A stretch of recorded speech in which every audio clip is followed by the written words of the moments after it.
So what's the deal? There are two things that we could try when we get there. Okay. One is the Japanese coffee siphon, which, to be honest, while good, is going to be more of a novelty thing because it looks so freaking cool when you watch it. Okay. The second is an unbelievable coffee that I got to try the other day, except it's $16 a cup. On what merit is it $16 a cup? If you taste it, you'll understand. It's that good. We could get both. Yeah, all right. I don't know. It depends on how much caffeine do you want right now? I can handle it. Is the answer all of it? How much is the Japanese coffee siphon? Oh, that'll be like $5. Oh, okay. Yeah. Like, we're not gonna break the bank on this adventure. All right. Well, I'm fascinated to see it. Let's do it. Let's do it.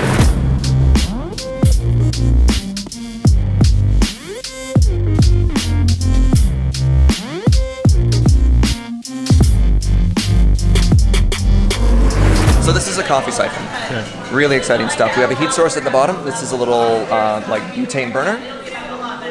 Enclosed vessel, and then a rubber stopper and the top. So what's going to happen is we're going to fill the bottom with water. Once we have the heat source, the water is going to start to boil, and then science is going to happen. The water is going to turn into gas.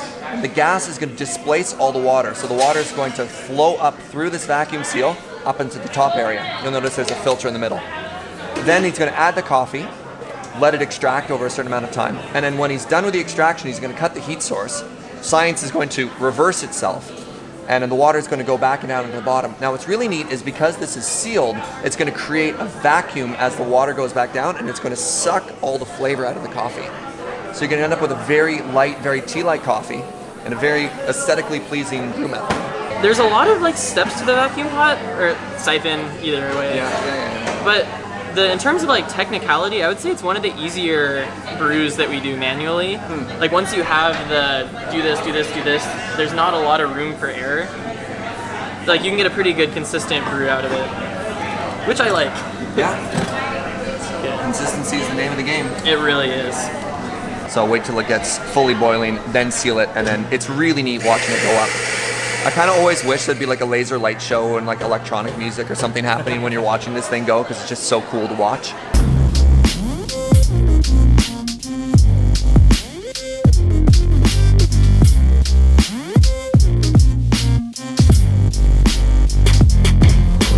And I've got my coffee pre-weighed out. What's kind of weird about this one is you can't weigh it out in the device like you can with the pour over, so you have to make sure everything is like good to go. So I'm just turning down the heat. Right now I'm trying to keep the water nice and chill. I don't want it to be too agitated up there. We're looking for around 205 degrees on this guy. So let's go ahead. We've got 35 grams of coffee. We're just gonna throw her in. So this is the full immersion part of the vacuum pot, where it's very similar to a French press. You wanna make sure all of the grounds are touching the water equally, so that's why I stir it now. Looks pretty good. Actually, there's a bit of a dry spot right there.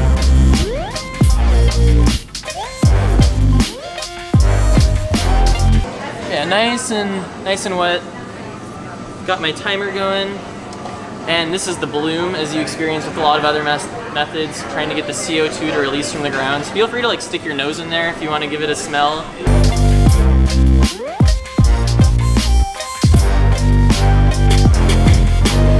You just want the bottom to cool, that's why I remove the flame, and then the displacement of temperature along with the pressure will suck it down. And if it's not dropping as fast as you would like it to, you can blow on it, just drop it a little bit faster. Sometimes if it's a little too hot, you can do that to kind of save it. I like to do it just because it's kind of fun to show, because you'll blow on it and it just starts to drop. But yeah, now it's just working its magic.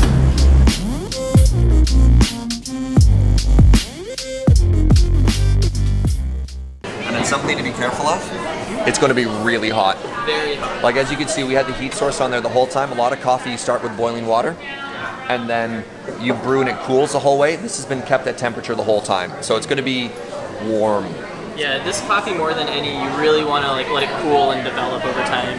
You can see the dome forming at the top. If it was concave, what'll happen is the coffee grinds at the top would be out of the water for longer. They'd be high and dry. So this is keeping the coffee in the water for as long as possible in a nice controlled method. So this is a sign of a good extraction. And it's aesthetically pleasing too. I like the dome. Yeah. And yeah, this Ethiopian especially, even more so than others, the more it cools, those like fruity, blueberry-y flavors, yeah, will really start to pop. even when it becomes like lukewarm, it'll be like a juice essentially. It's a very like tea-like cup of coffee on the grand spectrum, which is good. It's just not what everyone is expecting. Yeah, you can even taste just right off the bat some like little blueberry notes. Obviously, very hot. Yeah. Like burn your mouth hot. I'll have to wait a moment. Yeah. Yeah. So the other thing that's going to be great is as this cools, it's going to get sweeter and fruitier. So it'll open up and we'll be able to taste more. So it'll be kind of fun as time goes by to see how it changes. So Serge, you were saying this is not something you should do just with any coffee. No, it's a very light extraction method. It's going to come out very tea-like. So if you like a coffee with a lot of body, if you like caramel or chocolate or stuff in that coffee, that's not going to taste good. Right. So if you find something fruity, if you find something exciting, very light, by all means go for it. But this is not for everybody. This is for the nerds. Yeah. I haven't actually tasted any yet because it's still really hot, but it smells amazing. Oh no, it's ready. It is? Yeah. God, that's so good. Gonna get those berry notes in it. Wow, yeah. That should taste more like fruit juice than coffee. Yeah. Right? Yeah, it's coffee Right? that does not taste like coffee. Yeah. Which means we've done it right, which is like Yeah. so weird.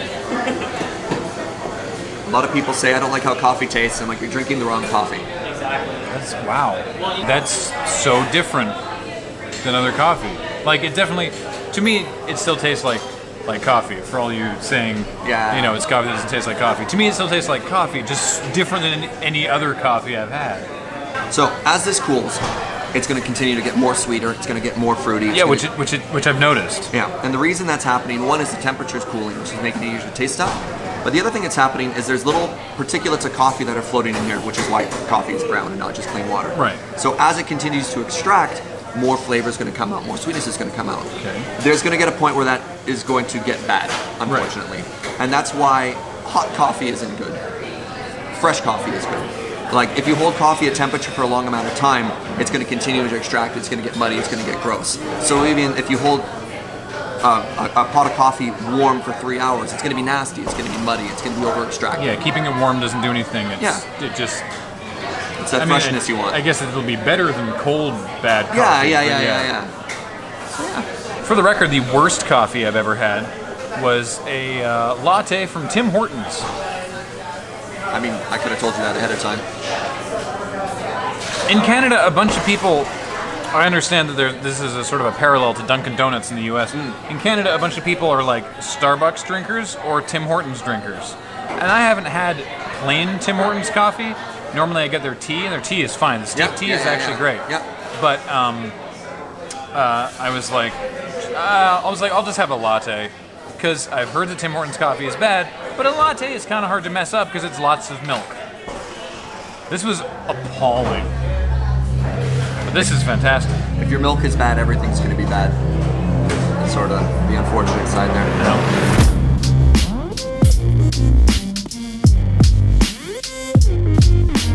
So the next thing we're going to try is a geisha coffee, which is sort of the holy grail or unicorn of coffee varietals right now. And the other thing we're going to do is we're getting it on the Kalita, which is a really neat brew method. It's very similar to a V60 cone filter, except they've added all these ridges and stuff to increase aeration, and it's got a very neat little hole shape in the bottom, which again, if the flat bottom too, with kind of the holes on the underside, combined with the filter. Those are definitely what sets the V60 apart. Supposedly a more even extraction than the V60. So as you can see on this guy, when you put the filter in, you get a cone going all the way down. So in theory, you'll have some grounds at the very bottom of the cone that are over-extracted, others at the top that are under-extracted. With this guy, you're hoping that more even extraction. With the little rims along the side to increase the amount of oxygen you get in there. Pre-rinse the filter. We did the same thing with the vacuum pot. We've done some blind tastes of like with filter, without filter, and you can taste the paper if you don't pre-rinse it. Yeah, I was always there's a bit of a controversy about that on the internet, I found. Like, some people are very adamant, like, you do not taste the filter at all. I think you can taste it. Really quick, get a good sniff in there while it's blooming. Oh, wow. You've got 12 seconds before I take it back, so I'd stick your nose in. It's a good get right in there. aromatic coffee. Whoa. Oh, dude. This is the geisha. Yeah, so this is, sorry, I gotta steal that. Yeah. This is the top dollar coffee. I think we're selling it for about $45 for half a pound of coffee. ultimately, it comes down to supply and demand. So the coffee is much harder to produce, much more fickle to grow. A lot of it gets thrown out. So it's kind of earned this strange place in the specialty market. But I wouldn't say it's all supply and demand. Like, it definitely tastes very unique, and that's kind of what you're paying for. Kind of the challenge with the Kalita is you see there's all these dark spots along the ridges. It is especially dark. Yeah. You want to get rid of those. The challenge though is if you touch the ridges, the water just goes straight down and it doesn't touch the coffee. So you're trying to get as much of these little black spots as you can without hitting the filter, because you want to hit, just like with the vacuum pot, you want every little bit of coffee to be as extracted as possible. So up to 400, we do a little tap at the bottom, so make some bubbles to come out, just to try to keep it, get the grounds to settle in as evenly as possible. And we're going for as flat of a bottom as possible. We do not want a dome. Usually there'll still be some like curvature and valleys. It's kind of hard to avoid altogether. But this is looking like a pretty good extraction. The numbers are lining up well. Because if you see that there's like a large dip, like a large valley and a large not valley, that means the ones in the dip, kind of like we were talking about before, got way over extracted. And this is actually looking pretty flat. I'm happy with how that turned out.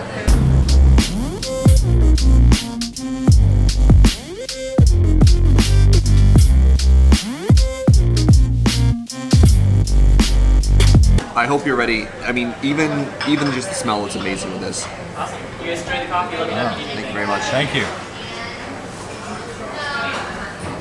It makes me so happy. Cheers. Cheers.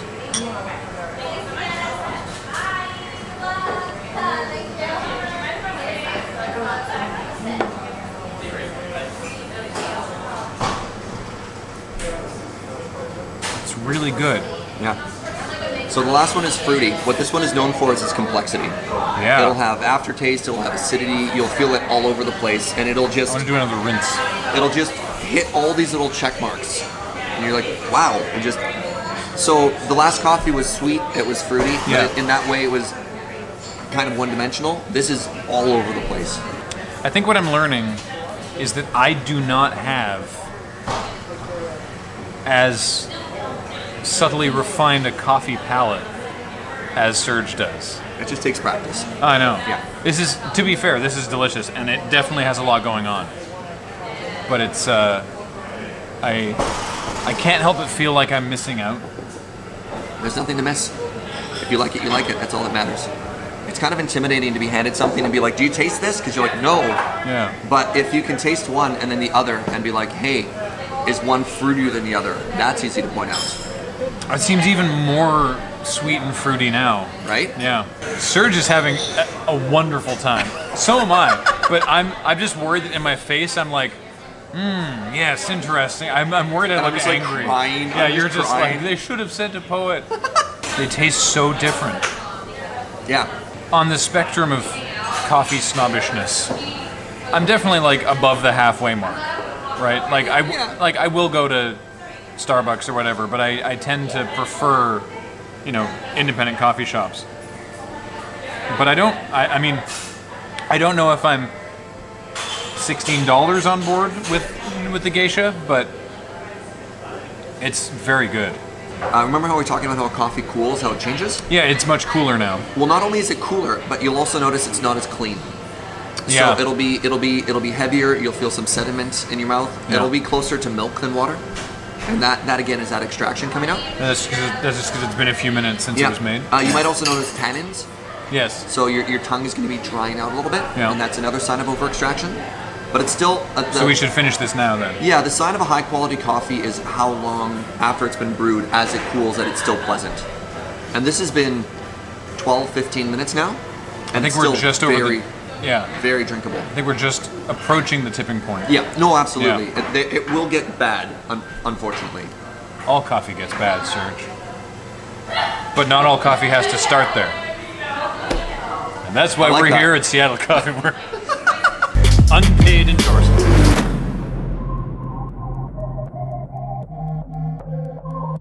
We just tried the geisha again after leaving it for like 2 minutes. Not long. And it tastes like a totally different coffee. Yeah. Hey, when we talk about complexity, that's what we mean. This is really messing me up.